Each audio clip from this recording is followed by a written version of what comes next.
an example of restructuring, examining internal business units to find redundancies, the corporate governance, systems by which an organization is administered, directed, controlled, primary advantage of using a PEO, professional employee organization.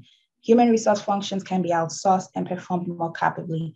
With the PEO, what happens is the entire HR, it's like the entire HR function, they take it over. It's outsourced to them. And so they handle the entire HR for that organization.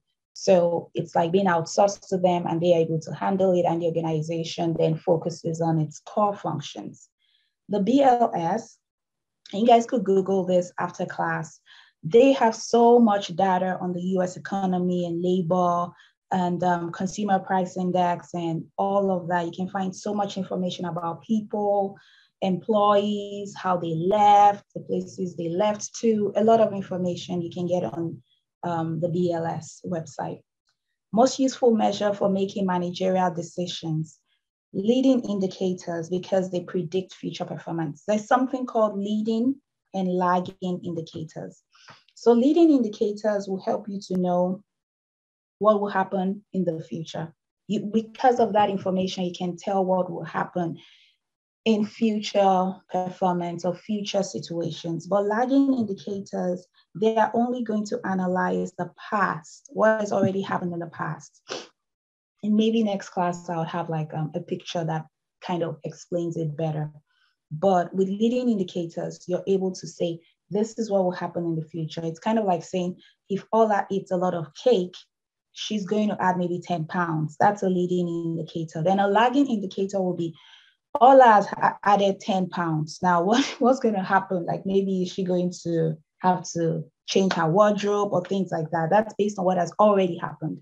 Why has the responsibility to most HR departments for staffing activities increased?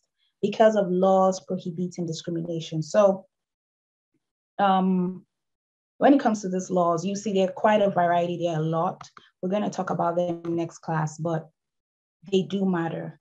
And HR has to take cognizance of those. So this organization has rolled out an expansive range of operative risk management programs enterprise-wide. This includes avoidance, loss prevention, loss reduction, separation, duplication, diversification, which advantage is most likely to be realized when the Quell organization implements this risk management techniques. And it's A, because it says it will promote continuous improvement and foster higher levels of assurance among stakeholders. What they are doing is a risk management. So there's something called enterprise risk management. And so with ERM, it's enterprise-wide, it impacts the entire organization. So it talks about avoidance and all of that. Now we're looking for an advantage that will be realized from these techniques. Now, B says it will align the interest of all stakeholders with the interest of the owners of the organization. That's not what it would do. Risk management techniques will not do that. It will increase assurance in the ability of the organization to maintain a conservative culture and foster the achievement. So these are where the trick questions comes in. It doesn't mean because you have a risk management technique, you're going to maintain a conservative culture. Actually, with risk management, you might have to change some things. It will create opportunities for elasticity and variability, which is change, as an enterprise-wide response to organizational exposures and risk. It doesn't mean that because you implement this risk management techniques, you're going to be more elastic and you're going to have more change, variability, not necessarily. So the best answer is actually A.